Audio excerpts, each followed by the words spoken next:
Okay, well, thank you. Thank you. All right, one other campus resource that we wanted to share, Christina Hearne is going to talk about access and accommodations and things advisors need to be aware of as you're working with these students. Good morning, everyone. I feel like my department, in some ways, people already have a working knowledge of, in the sense that as faculty members, you already get accommodation letters from my office. But I wanted to just kind of do a little bit of an overview of why I realized as an advisor now there might be even more push where students are opening up about things that they feel like they're creating barriers for them, and in a way where you will be referring over to us. Jennifer, if we could go to the next slide. Sorry. And so before we even get to that part, right? So we know that our students students register for classes, they're put in web groups. And students who have accommodations are automatically given priority registration for a multitude of reasons. Many of them have medications or different things that would warrant them needing to take classes at a specific time, so as to not interfere with the treatment plan and or schedules that they worked around in order to navigate in a society that doesn't create additional barriers as it relates to their diagnosis. And so our students typically, they're put in one of those earlier web groups. They're typically registered about a week earlier than the rest of their cohort. And so that's really important to note, because a lot of times I will get reports from students who will say, hey, my academic advisor said that they can't meet with me yet. They're doing this cohort. Well, those students who have accommodations, their registration will have already been open before their cohort. And so it will be ideal if you could then meet with them about advising prior to maybe what you're meeting with the rest of their cohort, so that they actually, when their web group opens, they're ready and set to register for their classes. If not, it kind of goes against the purpose of them having priority registration.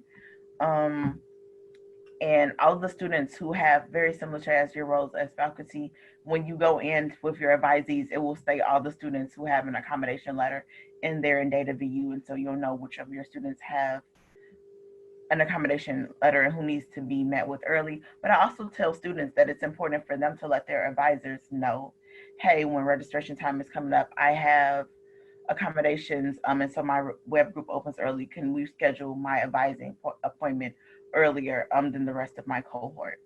Other things to know, that's even though they have priority registration, that doesn't supersede the other holds that they might have that will prevent them from registering. And so sometimes students will come back to me and say, hey, well, I wasn't able to register for my classes. There's nothing really I can do if you have a financial hold. You need to take care of that financial hold. All right. So I think that's pretty much it for us in terms of that advising the advising in terms of early registration. And then when to refer a student to the ARC. So our office handles multiple tenants. And so really I always tell people, if there's anything that's related to a disability, they should see us, right? So my office puts in place not only academic accommodations, but we are the office that puts in place housing accommodations, dietary accommodations, transportation accommodations. So if one of your students reaches out to you and says, hey, I just broke my ACL, we're going to work with transportation to make sure we're putting them on the ADA van. If a student has a temporary diagnosis, so if they, in this season, if they would have gotten COVID and it's impairing their ability to process materials, or they're feeling really ill, they should be seeing us. In the same way, if they get mono, if they get a concussion, all of those things are under temporary accommodations, and then we make accommodations for them, temporary accommodations for them for that area. We also oversee pregnancy accommodations, which, even though pregnancy is not a disability and it falls under Title IX, our office makes sure that we are putting in place services and things that would help those individuals who are pregnant. And that one group of accommodations we see transition and being fluid throughout the semester, right? So it might really start off where I'm helping you get accessible desk in your classroom for that individual. And then it might change towards the end of the semester where we're seeing this student may need to have some flexibility with attendance because they're doing weekly doctor's appointments, or that student may need to now be able to have electronic devices or submit all material electronically because their hands have swollen up and so they're not able to hold a pencil. And so we're giving speech to text software so they're able to verbalize all their prompts so that they can then submit assignments that way. And I'll constantly be in communication with you about what's happening with that student so that we can make sure that everyone is on the same page. And when I'm sending out accommodation letters, they also always go to students' academic advisors, right? And so sometimes people will say, well, I don't have the student in class. You're getting the note now, maybe because you're listed as that student's academic advisor. And so I often want to make you aware of the accommodations that are being approved for that student as well, so that when you're having your meetings, you kind of know what rights that student has and what can help them navigate the academic environment. Also, if you're having issues with students in terms of professors are reporting to you that they're not showing up for classes, it's helpful for you to include me on those conversations so that we can then together as sectors of that student support team really work together to see if it's wise, how we can help that student. At times, my office is also delegated with that responsibility that we might need to have a conversation about, are you able to be successful in your courses right now? There's a lot of times when students, yes, a student might have a flexibility with attendance accommodation, but that's not an attendance waiver. And so if it gets to the point where a student is missing substantial portions of the class where it might be affecting their overall learning impact, ADA does not allow necessarily for a faculty member or even necessarily an advisor to say, hey, I think you should leave the institution. But there are some points where my office can say, hey, we need to have this conversation about what's your next steps. Are we being productive? Are these accommodations really meeting those barriers? New to our office, in the past, accommodations, once a student was granted accommodations, those accommodations were valid for the entire time that they were a student here. I didn't really like that practice, and so effective this year, we changed that to accommodations are renewed and reviewed annually, right? So we realized that some students were having accommodation letters and they never used them.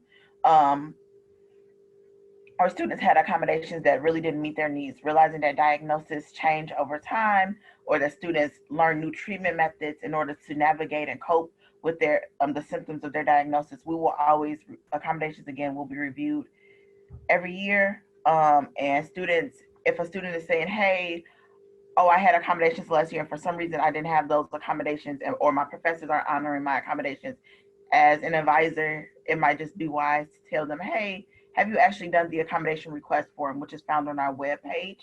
Because a lot of times this year, students haven't renewed their accommodations. We've sent out multiple emails to students. At this point, I think we've sent out 4 different emails to all of the students registered who have been registered with our office in the past to say, hey, fill out this form.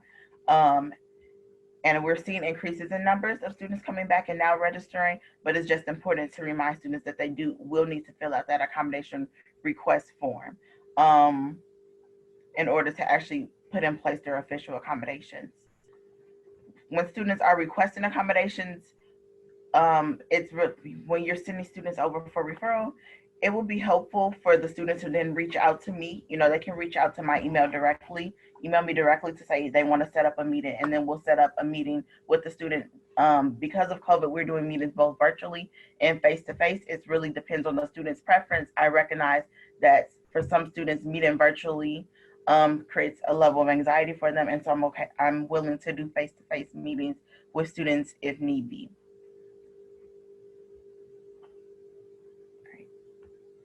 So other things that are very specific to like advising and as you're helping students figure out their courses. There are 2 accommodations through our office that kind of alter a typical degree audit for students, right? So there are some students who have been granted an accommodations based upon our policy on world language requirement. And so essentially these students have been approved to not complete the foreign language general education requirement because they've provided documentation that verifies that they have some type of diagnosis that will, or the symptoms of their diagnosis make it where they cannot successfully complete a world language. And so those are students typically who are graduating with the Bachelor of Arts, who are in the Bachelor of Science from Social Work, and sorry, I don't know why this, but all of those students, so it substitutes that 8 credit hour requirement for them. And then there's the actual policy that has been given in the past, which was the Council of Academic Advisors. That policy was sent out to them. We'll also be creating and putting this policy on Confluence, which then allows for you to review which classes have been approved to be a substitution for world languages. So students can't just say, hey, I'm going to pick any course, and then that's going to be my substitute. There are specific courses that are representative of cultural diversity, and while they might not do that specific language component of the foreign language courses, they do provide students with knowledge about culture, and just the history of a particular world language or a particular group of diverse individuals. And so these are why these classes have been hand selected to be the substitute for these courses, for the foreign language courses. There of course are times we realize that we don't know every course. When we were making this, we didn't know every course that was going to be designed. And so there might be times in which a student or you as an academic advisor find a course that you feel like would meet the criteria, but it's not on that list. That's fine. In the event that you find such a course, I ask that you send over an email to me about that course, and then I'll work with Professor Timothy Thomasak in the World Language Department to then say, hey, if this of course can be approved as a substitution or not. Things that are very important about this substitution is that typically we know when we're doing course substitutions, they have to go through CAPS. This policy allows us to step over that process, right? If a student has been approved for this accommodation, then it is their right. And so we don't need to go through CAPS because it's something that actually we're saying is needed for the student to be successful. And so they don't go through that CAPS process. So they wouldn't go through that CAPS process. How you as an academic advisor would know that they've been approved for this accommodation: first and foremost, when a student is approved, I will send an email to you letting them know that that student has been approved for this accommodation.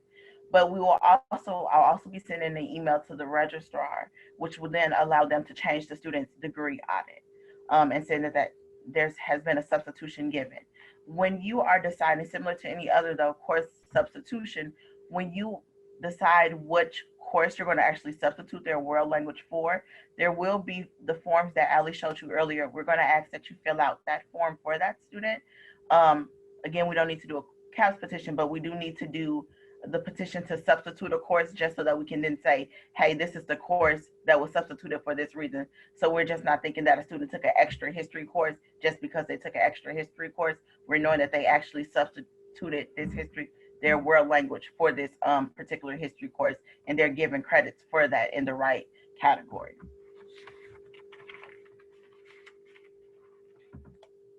I think overall, of course, I'll take questions on that, but I think that's the general basis of this world language substitution for our office, is that we just recognize that there are students who truly cannot successfully complete a foreign language for a multitude of reasons.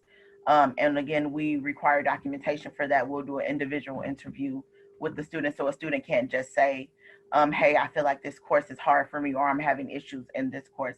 There needs to be a legitimate diagnosis that warrants such an accommodation. I get all the time students are saying, oh, well, I just don't want to complete it. It makes me anxious. That doesn't suffice as a reason to substitute.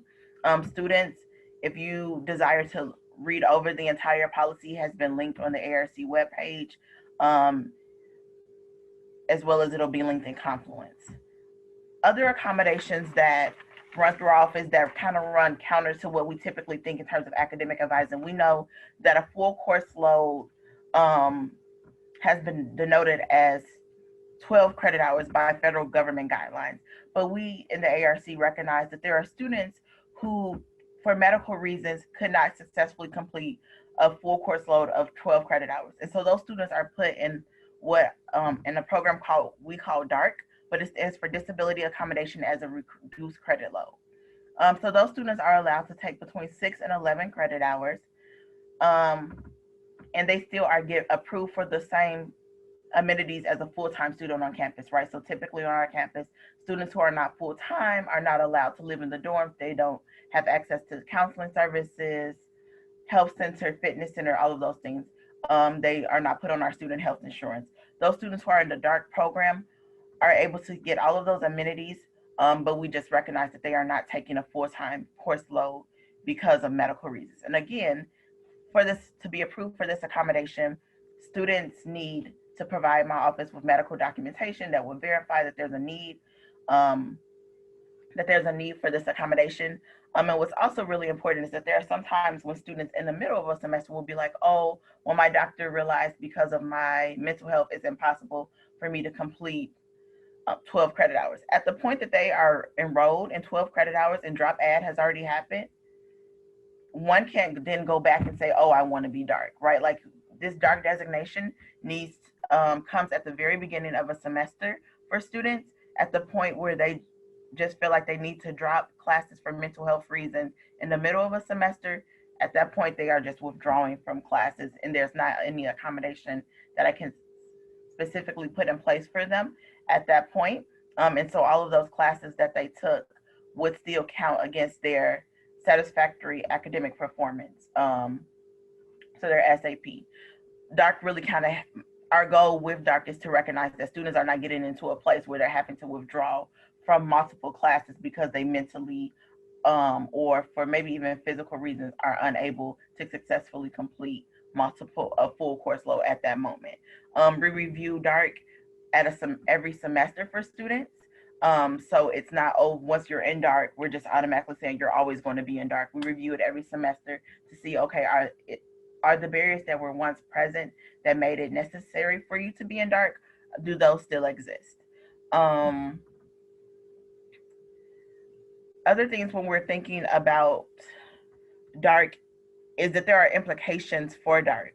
And sorry, on this slide, you can see the overall eligibility for DARK. So students must be registered, as I stated, for 6 to 11 credit hours at Valparaiso University. So any of our students who drops below 6 credit hours and or desires to take a full-time course load will be ineligible for DARK coverage. And so even when we sometimes will have students who are like, oh, I'm enrolled for DARK, but now I'm going to actually drop my second class. So now I only have 3 credit hours. You no longer are considered DARK at that point. Granted, you will have already paid your fees, but we don't consider you DARK anymore, because at that point, there becomes a level of ethics for us to think about if we are saying that a student can only successfully complete 3 credit hours per semester, so 1 course per semester. When we're thinking about all of the other fees that we're charging them, as well as just their overall success at the institution, should we be saying that student should be enrolled or given the same provisions as a full-time student? In order to be DARK, students must have an active status in receiving disability accommodations. So I've had students who have never been enrolled with our office who come in and their preliminary conversation with us is, oh, I just don't think I can complete a full-time course load. At that point, we'll evaluate. But if a student has just never received accommodations before, if a student has never gotten services from our office, of course, not thinking about freshman students, we know that they're first coming in. And so students who are freshmen can also be made DARK. But when students, really, I don't like the wording of that, and I need to go back and fix that. But one of the things is that really we're just saying that there has to be a presence of a diagnosis. So it solely just can't be the student saying, I don't think I can complete 12 credit hours successfully. There needs to be some type of diagnosis tied to that assumption or to that statement. And so students are required to provide appropriate documentation has been stated. So financial implications. DARK students are not reported as full-time students to the U.S. Department of Education or other offices responsible for dispersing financial aid. So when students enroll in the DARK program, we do realize that there are some implications for their financial aid. Their financial aid packages potentially will change, right? So even when we're thinking about university aid, that initial letter that they're getting is being given to them under the pretense that they will be a full-time student. When they decide to do dark, we then prorate their tuition. We prorate their financial aid for it to be less than we prorate it for less than a full-time credit load status, right? And so that could change the amount of aid that we're giving to you. So a student's VALPL aid could significantly change. And so sometimes you might, as an academic advisor, even though you're not the person looking at that financial piece, will get students who will say, hey, I was initially promised this, and now I see my aid is this. That typically is the reason why. In addition to that, realizing that, a lot of times students who are going to be dark, they're advised to meet with their financial aid counselor to see the implications of what will happen to their financial aid package prior to them officially accepting dark status. Students also sign a document that overviews all of the financial implications of dark so that they know that their financial aid package will change. We also recognize that their financial aid package, some students have outside scholarships who require you to complete 15 credit hours a semester. Dark does not supersede that. And so if you have maybe the Hammond-bound college scholarship, which requires students to complete 15 credit hours each semester, if one becomes dark, a student could potentially forfeit their right to that scholarship. My office will try to do our best to advocate for that student. So my office will write a letter to that scholarship board to say, hey, this is the rationale and the reason why they didn't complete a full-time course load. But at the end of the day, it's up to that scholarship board to determine whether they're still going to give aid or not. And then the academic implications. We know that when looking at our student handbook, there had not in the past been specific parameters set for part-time students in terms of academic standards, in terms of being suspended and things like that if they don't meet the satisfactory academic performance, right? So even in the past, when we're pulling reports of students, typically our reports have only pulled full-time enrolled students. And so sometimes our part-time students fall under the cracks, slip under the cracks, where a student who's part-time could have been failing all of their classes, but they're still allowed to continuously enroll in courses because no one realizes that they're not making the SAP. And so things that we will do when students are enrolled in dark is that they're still expected to remain in good academic standing within the university. So if a student fails to meet the established academic standards of their specific college, so even if a student only has 3 classes, right? So instead of 12 credit hours, they only have maybe 9 credit hours. If you don't successfully complete those classes and you're failing those courses, so your GPA is maybe a 1.3 as opposed to your college says a 2.0, then we're going to review that and we're going to think about proceeding. So should we put that student on academic probation, suspension or dismissal? We'll still go through all of those proceedings. We just want to make sure that we're not negatively impacting students and again, allowing them to fall through the cracks.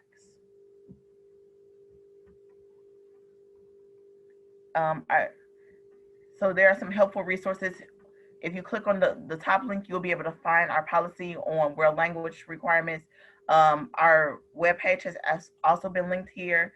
This summer redid our website, so we try to be very helpful and trying to translate what accommodations mean, how they're supposed to be utilized. So there's a guide for using accommodations that's under our current students page, but it might also be helpful for academic advisors to view that. There's ways for individuals to see how you can go about reviewing a student's accommodation letters, as well as there's an exam accommodation request form, which kind of goes with our process of where students are expected 5 days prior to their exams, if they have extended time on tests, to request the use of their accommodation. So in the past, students have just emailed their professor or they'll email my office the day before.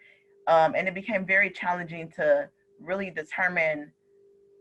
get exams in a timely manner. And so we're now trying to automate our processes to make sure that students and everyone involved in doing this accommodation process have adequate knowledge and adequate preparation to make sure that we're effectively carrying out students' accommodations. Our dark policy is also on our webpage as well, and we'll also put that on Confluence so individuals can review that. We are also working with OCI so that there are reports that will be sent out to academic advisors if your student is dark, if your student has a world language substitution, so that you're aware of that. At this point, we only have one student that is enrolled in dark this semester. Typically throughout the years, the most I've ever had is maybe 2 students. And so I make sure that I'm always making the academic advisors aware of the specific accommodations a student may have that's not written on those accommodation letters. And a world language substitution in dark would not be stated on a student's accommodation letter, because that's not an accommodation that would be viable for every one of their professors to know. And their accommodation letter goes to every one of their professors, right? And so to step away from the idea of potential bias or just unneeded information, we don't put on an accommodation letter that a student is taking a reduced credit load, or we don't put on there that the student has a world language substitution.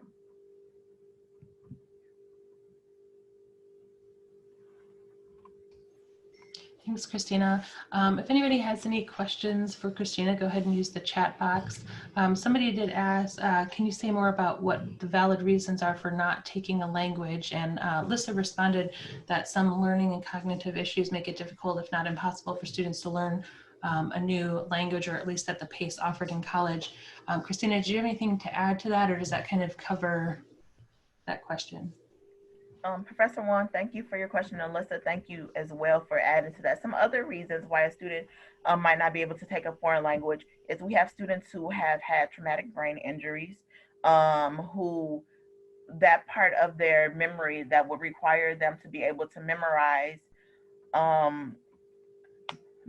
a different language makes it very hard. Other points where sometimes students will be approved for that is we have some students who are still struggling, who have auditory processing disorders, right? And so they are actively going through therapy even in this moment to be able to process their first language. So to be able to process English and how to then connect the sounds and the words in order to process it in their brain to make sure to understand what these words mean, right?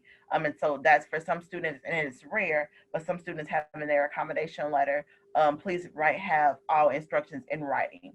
And because those students' words don't process in their brain the same way that they would do for someone who is neurotypical. And so when we then begin to try to have someone process something in a different language, when they're still struggling to process English, and they're still going through therapy to help them process that, it creates another burden for them. Sometimes, and I haven't had any of these, but sometimes our students who have dyslexia, for instance, I might have a student where we would approve that accommodation. Again, some of those students are struggling to read and to make out sounds, to make out letters, and just English. And so when we add accents, when we add a variety of different things, it creates a barrier where it's impossible for them to complete them. We could do individual attention or do it as an independent study, then it will be successful. But thinking about the pace that we typically do at a college, or when we're asking them to read things aloud, when a lot of foreign languages, you're graded based upon your dialect with another person, it's kind of hard to successfully complete that, given some of the diagnoses that students may have. Now, I do have students who will say, oh, I just get really anxious talking to other people. That does not warrant an accommodation. We'll work with you. We'll go through different techniques. I'll say, hey, these are some coping mechanisms we can use, but I am still going to require that individual to attempt to complete their foreign language. Thank you, Christina. Do we have any questions overall? This has been 2 hours of a lot of information. Like I said, this is being recorded, and we are including links in this presentation to articles in Confluence and various websites through Valpo. So you can either look this back up if you may have forgotten something, or just for more details that we weren't able to cover in the 2 hours. But if you do have questions, go ahead and use the chat box. I'll stick around for a little bit longer, try to answer some of those. But if you don't have any questions, just want to thank you for being here. We hope this has given you some tools or a refresher on things to keep in mind while you're working with our students. And I wish you well and happy advising as the advising period is going to be coming up here shortly.